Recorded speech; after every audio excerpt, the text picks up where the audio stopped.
ungeyedwa, uThixo onamandla, uThixo osithandayo, uThixo osommelezayo, osikhuthazayo ngawo onke amaxesha. uThixo othi noba sisebubini kodwa sihlangule. uThixo athi ngemaxesha obunzima afika senzele kube lula. uThixo obabalo, uThixo wenceba, osikwa imfesane sithi akuphelwa ngamandla abuya bengamandla. Sincede ke Nkosi yethu ibana abaphulaphuli bonke kwindawo abakuzo, ubakhusele ubenzele inceba yakho ngokwesithembiso sakho. Thixo wethu siyakubulela ngoba sazi ukuthi wena unguThixo, futhi konke sicelayo kuwe sokwenzile, futhi ukhona phakathi kwethu, ngoba uthe ababini abathathu abahlangene egameni lakho bakho wena ube phakathi kwabo. Yibakho ke simakade ngegama lenkosi yethu uYesu Kristu, amen. Mandiye nje kule ngoma, okanye make ndime ngengoma. Mandiqale kwabazalwane ndihamba kunye nabo babulise abaphulaphuli bazitsho nokuthi bangobani ya kwezo ndawo ke bahlala kuzo, baziwe ukuba balapha kunye nam. Ukuba uyamqonda uba omnye wabo akachananga, udlundicele undithumelele uWhatsApp uthi ungaphinde ufake lo muntu apho, ngoba lo muntu akachananga, udla nathi apha nangoku ufincile njengoba elapho nje. Ndixelele kwenzela into yoba ndingazisi abantu befinca apha. Funa into ezawusifaka engxakini. Mfundisi uKobese phaya ekhaya kunye nomama uKobese, ndinani apho bazala bamululu phaya ekhaya. Awunkosi yami ebethe namhlanje ezawuzama iradio, unzima kulaa ndawo sihlala kuyo ngoba kwaneephones ziyasokolisa, yonke into iyasokolisa.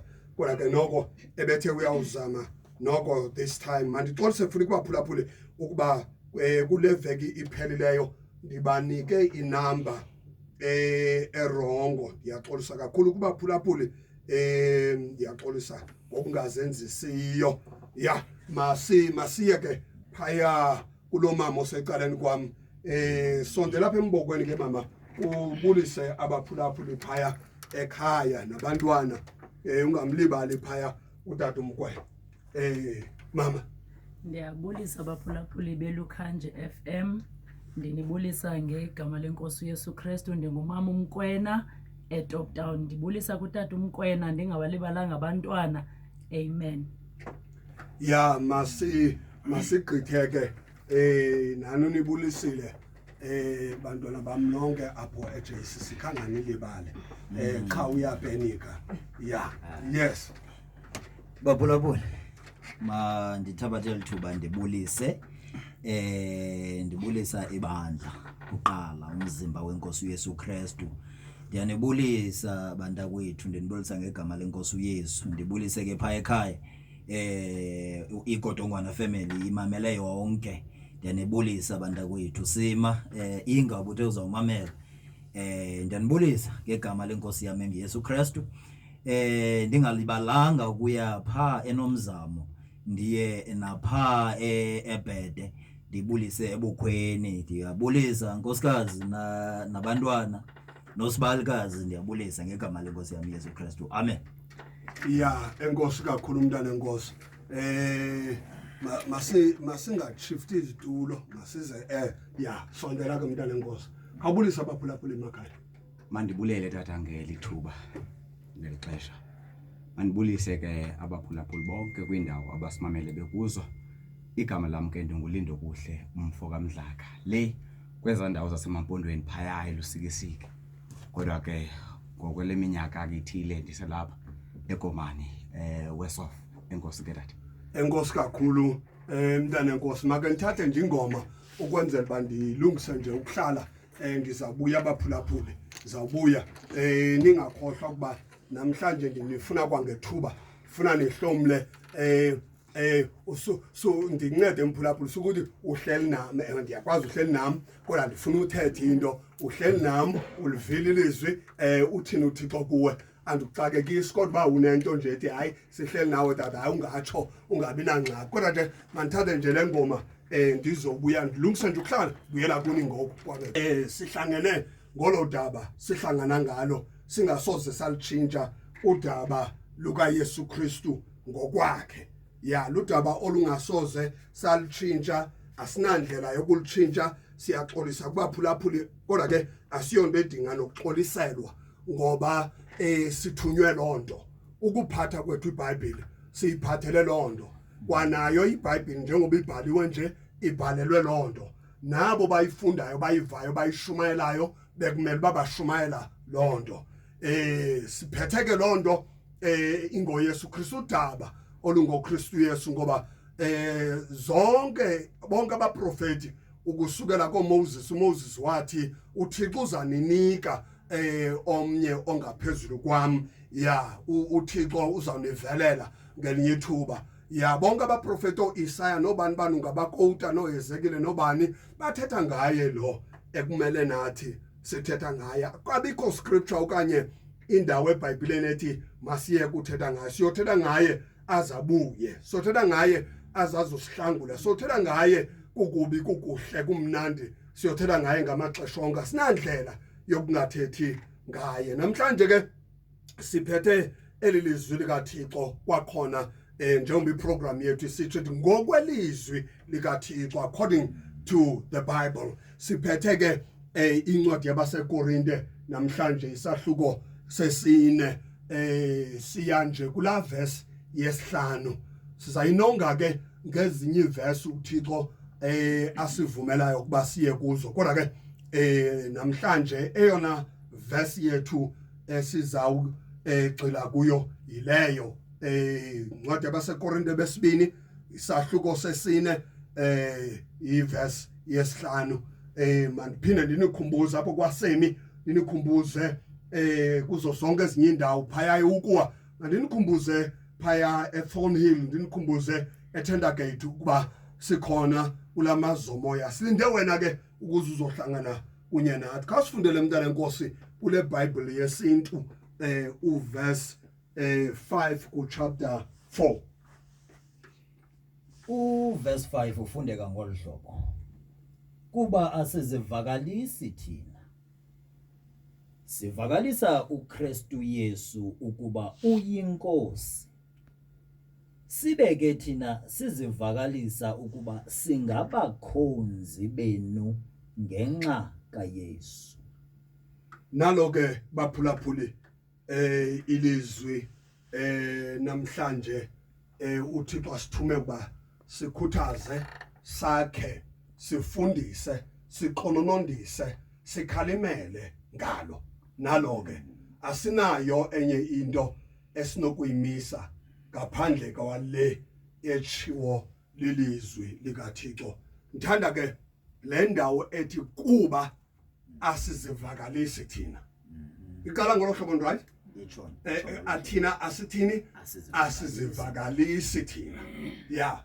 thina asizivakalisi ngangokuba xa ungayithatha ngenye indlela nokuba mina awusandazanga kuba asizivakalisi thina mandithi mphulaphuli nokuba igama lami awusalazanga as long uzawukwazi igama elingaphezulu kwa onke amagama nokuba mina usandibonanga as long ungambona yena lo wakufelayo asizivakalisi thina xa singazivakalisiyo senzani sivakalisa uKristu Yesu sivakalisa uKristu uYesu njengoba thina singazivakalisi nje sivakalisa bani uKristu Yesu ukuba uyinkosi sivakalisa uKristu uYesu sivakalisa icawe yethu asivakalisi noba sinxiba njani asivakalisi noba sifunde kangakanani asivakalisi noba asifundanga asithunywanga yonke lonto sivakalisa uKristu uYesu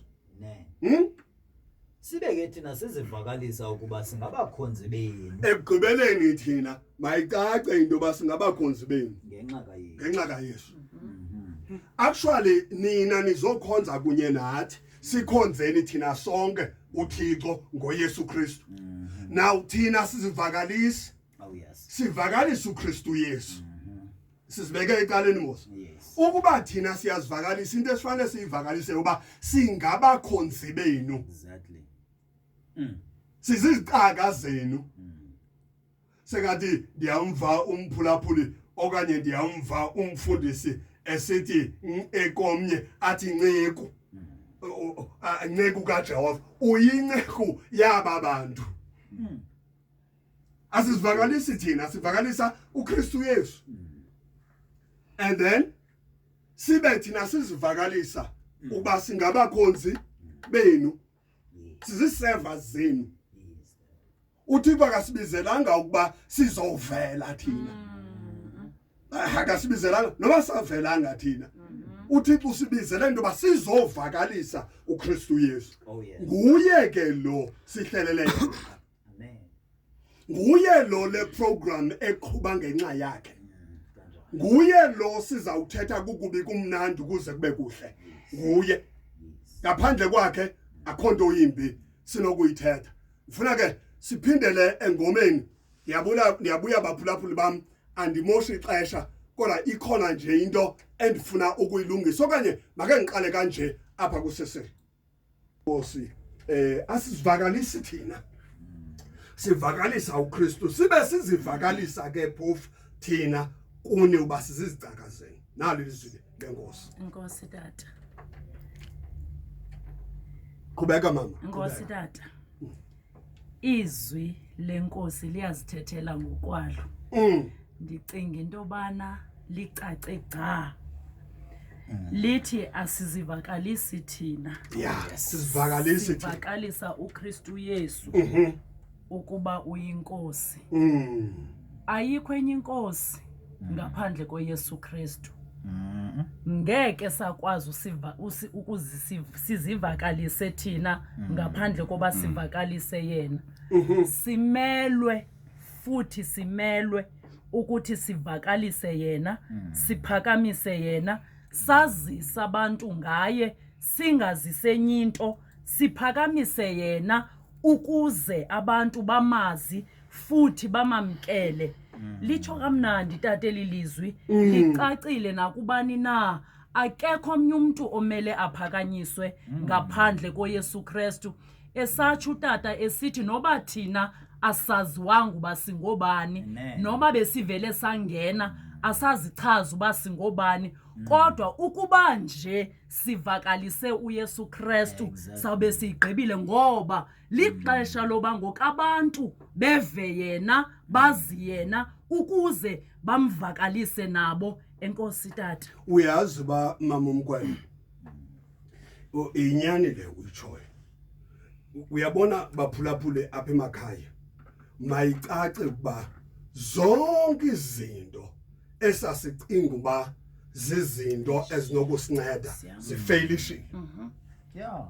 zifailishile baphulaphule kusheke uYesu qha ethembakele nabantu esasicinga into bana hey hayi bayibambile man uthi ukuthi bachanile baphulaphule kusheke uYesu yedwa yilento ndiyikhuthazayo into ba endaweni yokujonga kubantu khawujonge kuYesu ngoba if ukholo lwakho luxhomekeke ebantwini nxa abantu besilela okanye beyishiya lento bethatha indaba ezilungileyo ezizimbi uyakuchaneka mphulaphula kuyoba ngathi zange kuthethwe ngelizwi likaThixo kuwe uyayiva lento kodwa ndifuna lento sibe kwimeko yokuyincokola sibe kwimeko yokuyincokola lento ngifuna sibe kwimeko yokuyincokola lento ukwenzela uba kwamphulaphula ipha ekhaya eve into akwazi ukuthi noba uthatha inxaxheba ayive into obuyithatha kusukelwaphi. Eneneni tata asimelanga kuzivakalisa ngoba kukho nto sibaluleke ngayo ingakumbi ke engekho uYesu empilweni yethu. Zonke izinto akho nto zibaluleke ngayo. Kubaluleke uYesu Kristu lo uThixo wasinika yena ukuba abe lidini ukuze impilo zethu zibe nokubuyela kuye uThixo. Now asimelanga andikhathali noba kuthiwa ubizwa ngeliphi igama. Thina simele nje singaveli kodwa kuvele yena. Njengoko uMoses wayiphakamisayo inyoka entlanga kumele kanjalo nonyana womuntu onguYesu Kristu aphakanyiswe. Tata ndinayo into ethi ivangeli ayikho, in fact ndiyaqiniseka into ba ayikho enye ivangeli ingenguye uYesu Kristu. Andinawo umdla wemessage ozandinika yona engaveli uYesu Kristu. Mna umdla wami kukuva into yokuba uYesu Kristu useyinkosi, usenguye umphilisi, uselilithemba lobomi, isenguye yedwa esixolelwa ngayo izono zethu. uYesu uzimele yedwa. Uzimele yedwa. Yayinguye yedwa emnqamlezweni. Ine kwangekho oil emnqamlezweni. YayinguYesu yedwa emnqamlezweni. Ngoba omnye wayekhona ecaleni kwakhe yayisizange. Esixakwe bubomi baso, esibethelelwe ngenxa yezono zaso. Omnye ecaleni kwakhe naye wayesizange. Bobabini abantu babemxhakile pha yayizizange. Uzuqonda lo mnye wayesizange kwayena futhi ke wayesizange futhi esingenambeko. Ngoba wagezela uYesu kwapha emnqamlezweni. Uyazi uxhonyiwe nangu uyajinga kodwa ugezela uYesu uthi lo mfo ebebaphilisa abanye makathethe manje asihlisa apha asisinde sonke. Wathi lusecaleni kwakhe kaba noko noba yena torho wayesizange wayeguqukile wayiqonda into yoba impi into ayenzileyo waguquka. Uthi mfondini lo mfo akanatyala ubethelelwe engenatyala. Thina isifanele le into ipunishment yethu le lo akanatyala. Uyayibona? So ngamanye amagama uYesu wayedwa emnqamlezweni. Wazithwala yedwa izono okanye isono sehlabathi. Zange ancediswe. But ndiyaxakwa namhlanje indlela kwenzeka ngayo. Andifuni siye apho. Kodwa ndifuna nje siye engomeni because ndifuna ke sigubhulule abantu abatsha. Ngoba ndifuna sibeve sizawuvulela umuntu omtsha naye akahlomle kodwa ndifuna sigubhulule abantu abatsha. Amen. Yasimve into ba ubona njani, uva njani. Lento esiyitshoye yabantu abadala okanye yabantu abatsha okanye umuntu wonke usini na. No. Inkosi kakhulu tata. Ndisikelelekile nami ngenxa yalamazwi abhala nguPawulos athi kuba asizivakalisi thina. uPawulos unguye umvakalisi. Kodwa iqondile into yobana ukuze indaba zikaThixo ziyabe ngendlela uThixo afuna ngayo funeka iqonde into ayivakalisayo. Kuba ngubani lo amvakalisayo.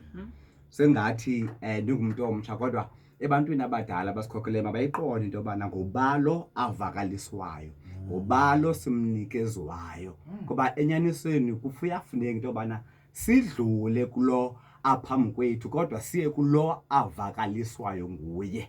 Igama lenkosi madunyiswe. Kubekho indawo ethi sivakalisa uKristu Yesu kuba inkosi. Into ebhetele ngoKristu Yesu kukuba inkosi. Into eliweyo eyo wakufa yena kuzanye babakhokheli abakhulu uba mayingaveli indawo yobukhosi bakhe. Ingakulinge ivele lento ba uyinkosi. Ngoba napha emnqamlezweni bayilwa lonto leyo uPilato wabethelela umbhalo pha othi uYesu Kristu ikumkani yabantu. No! Bathi ithi uthi ungathi ikumkani. Kubeka mntanami uthi into eliwayo ingoba lo uKristu wethu lo angulizwe akafani nabanye. Uhluka ngoba yena inkosi. Uhluka ngoba igunya lonke likuye. Into eliwayo ingoba anganguye uKristu noba angayona ntoni into kodwa makangaba yinkosi ngoba inkosi iyemnika igunya baze bonke abamamkelayo yena abapha amandla ngamanye abazwi ababeke phansi kwegunya lakhe. Inkosi tata. Ya bendinigubhulula njalo bantu abatsha ngokuba ndikhangele umuntu omtsha ndimve uba uthini naye.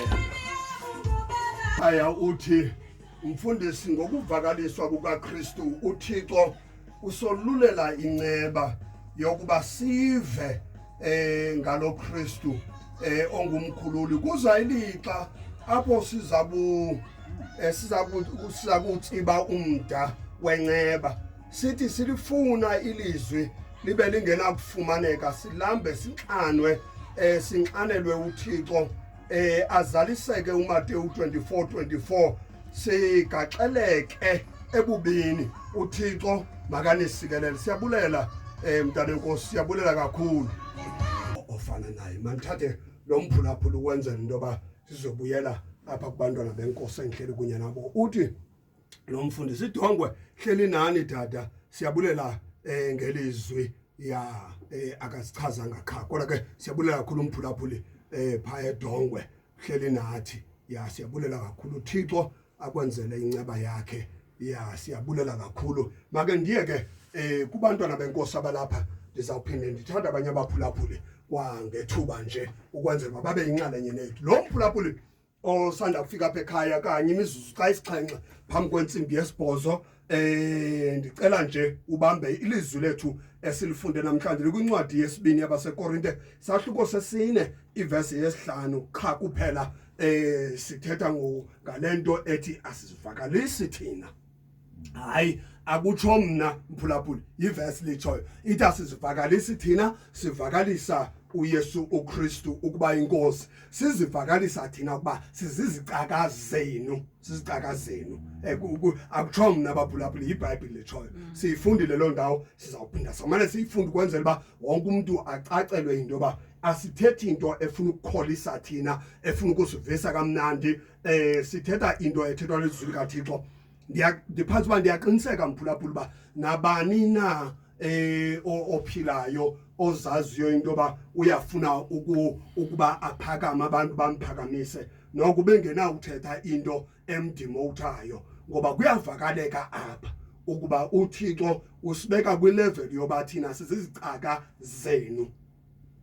Ngamanye amagama kukhona indawo apho uPaul athi xa ethethayo athi yena uyibond servant kaYesu Kristu, isicaka okanye mandithi ikhoboka likaThixo ngenxa yendaba ezilungileyo zikaKristu Yesu. So uyayibona into yoba eyona level sikuyo thina uThixo asibeke kuyo eyokuseva abantu bakhe ngezwi lakhe, izwi lakhe elinguKristu Yesu, not enye into. Asinayo enye into esiyiphetheyo, sinayo nento esinoniphathisa yona ngaphandle koba siniphathise uKristu uYesu, unyana kaThixo ophilileyo, owafa wabuye wavuka ngenxa yezono zethu, othi izani kume kumnonke nanibulalekaa konisindwa ngumthwalo ndizonika ukuphumla. Sinithumela siyanigqithisa apha kuthi.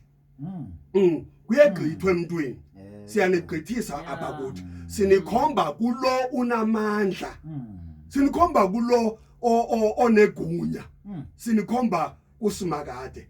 Apha kuthi kuyagqithwa abaphulaphuli. Awujongi nam sendishumayela, ujonga yena nothi mna, ngoba mna ndingumntwana Zulu futhi mna ndikwazi uxolela mntu zono, ndingenalo negunya lokukufaka kwasezulwini. nguThixo yedwa onegunya lokwenza njalo. Make sithethe mntana enkosi. Linene tata. Singavakalisi thina nje, asivakalisi nezinto esingabe mhlawumbe siziphethe. Akukho nto siyiphetheyo ingenguye uYesu, naye ebethelelwe emnqandezweni. Asivakalisi ke mphulaphuli i-healing, hayi asizisanga healing, futhi singazisanga nobutyebi i-prosperity. Asizisanga lonto, kodwa sizise umnikazi wezinto. Upha kuYesu akukho nto ingekhoyo. Whatever ongacinga ngayo ifumaneka pha kuYesu. Now i-position ekufuneka mna nawe mphulaphuli siyithathile ukungena pha kuYesu ukuze zonke izinto sibe nokuzifumana.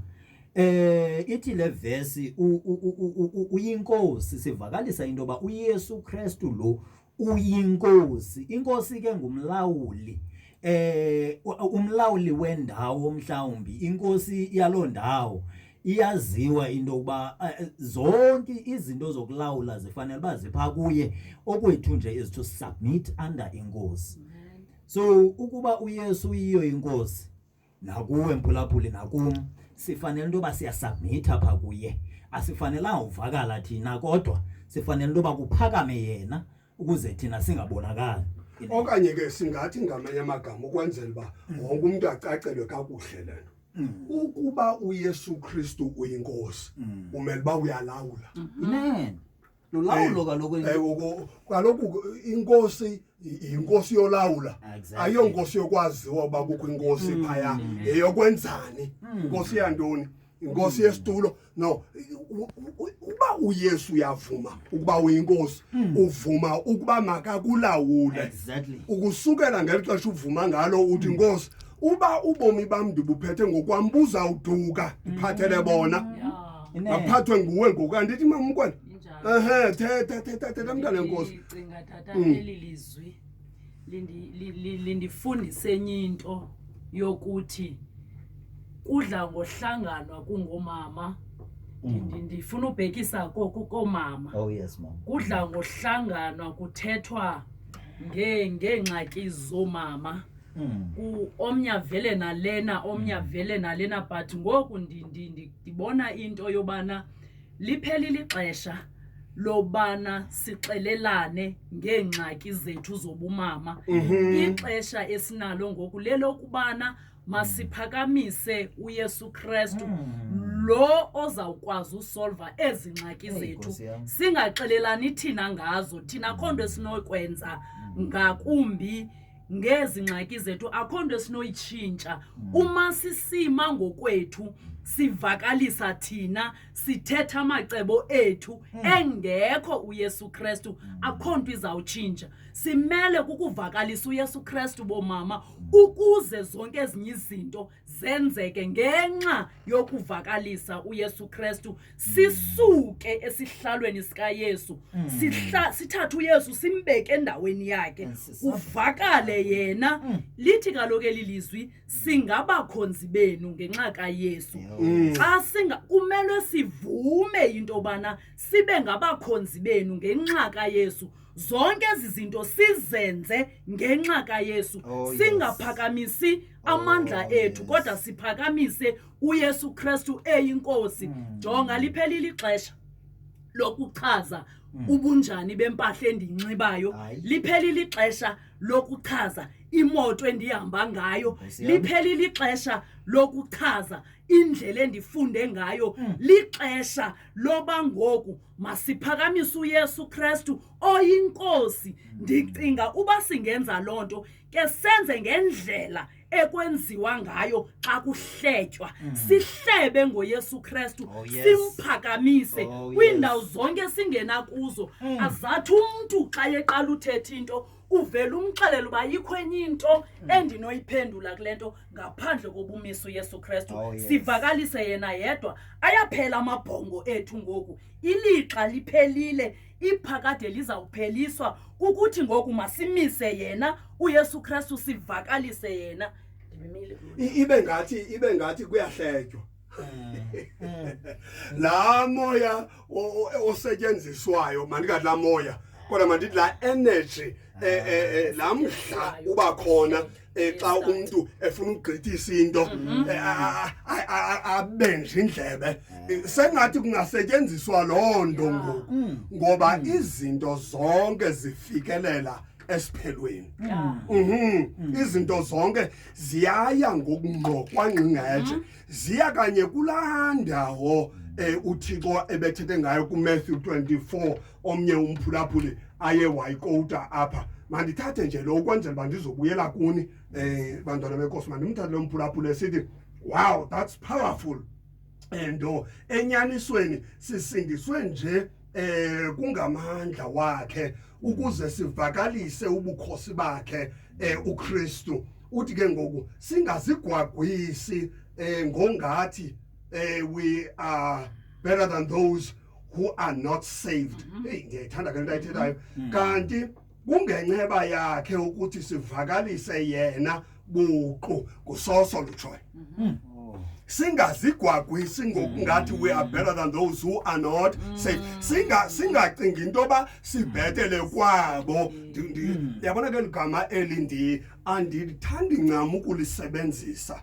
Kodwa ke ndiyafana ndilisebenzisa ukwenzela baphulaphula bakwazi noko ukuqonda uba ndibhekisa ngaphi. Eli gama lokusindiswa selithe sa kakhulu. Selithe sa kakhulu nangaphandle kwetyheneba selisetyenziswa ngabantu abalisebenzisela iinkanuko zabo. Ndithande kakhulu eli gama lokuzalwa ngokutsha. Exactly. Kodwa ke eyona nto ebalulekileyo mayicace baphulaphuli, we are not better than anyone. akho kwamuntu esibhedele kuye enyanisweni mina ndifana nabantu bonke nawe uba ungambona nje ngihamba besitratweni hayi man ndiyafana nabantu bonke qha le nto ingafani nabantu bonke yile nto ungayazi lapha kuyo ya yile kungenileyo tata le nto indingenileyo ayifani nabantu bonke but enyanisweni kona ndibonakala njengabantu bonke ndiyanxiba impahla njengabanye abantu bonke but ndinento engafani nabantu bonke awumahluko ukhona yile ndiyivakalisayo ke yile yenza uba ndingazivakalisi exactly ya umahluko kule nto ingaphakathi ke yeke isitya sona siyafana hayi zona izitya ziyafana mntanenkosi kodwa ukudla okungaphakathi ukudla okunga ziphanze kuba ezi uThixo aphakela kuzo zingangafani nezinye ngoba kukho izitya ezihlanjweyo nezitya ezingahlanjwayo hayi ke kodwa ndincokola lonto nomfundisi uMachama uba ke nje safumana ithuba lokuthetha uphela i-airtime sikhona izitya funeka ukhathalele ukutya kungaphakathi kodwa usikhathalele isitya esi ngoba singangcoliswa okanye oku kutya kuhle kungangcoliswa sesitya kuthi kanti esi sitya besibekwe phaa phandle sisityela ikhanga ngoku nako siyathathwa ke ngoku sizobekwa apha kuphakelwe wena ukutya kona kuhle kodwa ingxaki sisitya esi mani ipheli ipheli appetite kodwa ke asikho apho yes mntanenkosi yeah ndiyafuna tata ukudlula yes kodwa ke ndifuna ukuba siyadlula kodwa ungasigcina into yoba siya kumakorinto wokuqala isahluko sokuqala uverse 23 oh yes tata uba siyadlula ufuna siye apho ngoku sizawuya tata ya apho gqibezela mntanenkosi ndifuna nje ugqitha apha endleleni into yokuba zona intshumayelo zikhona yeah and they are very powerful and dynamic kodwa ndiyafuna ubakhumbuza abashumayeli into yokuba uYesu Kristu lo ungamandla kaThixo now intshumayelo yam ukuba ayinayo uYesu Kristu ukuba ayimphakamisa uYesu ndinose ndiyeke because zikhona izinto abantu abashumayela ngazo abacinga afanele bazibalekile kodwa ufumanisa into yoba hayi man ndihleli ndisemngcwabeni ewe yona ityhiliwe iBhayibhile but andimvu Yesu so masidlule ke tata sisiya kwaba kulamakorinto okuqala ukuba ngaba intshumayelo ikhona kodwa uYesu akavakali ayontshumayelo ewe kuyabaliswa apha ihistory nje leyo ifundwayo kwazi kwabaliswa izinto ezinomotivator abantu ezinye intshumayelo uyawufumanisa into yoba kuthethwa ngezinto ezishaper noba ke ezixhobisa le gospel kodwa akuthethwa ngayo le gospel ukuze siqiniseke into obufikile kuyo sixelele ngokufa nokuvuka kwenkosi uYesu Kristu nokuxolelwa kwezono zethu ngoba thina sifuna into esikhululayo man ayithongo incwadi yabaseGalati yathi imani ngoku enkululekweni athe uKristu anikhululela kuyo ningabuyi nibanjwe ijoko yobukhoboka yes Corinthians 1 Corinthians the first chapter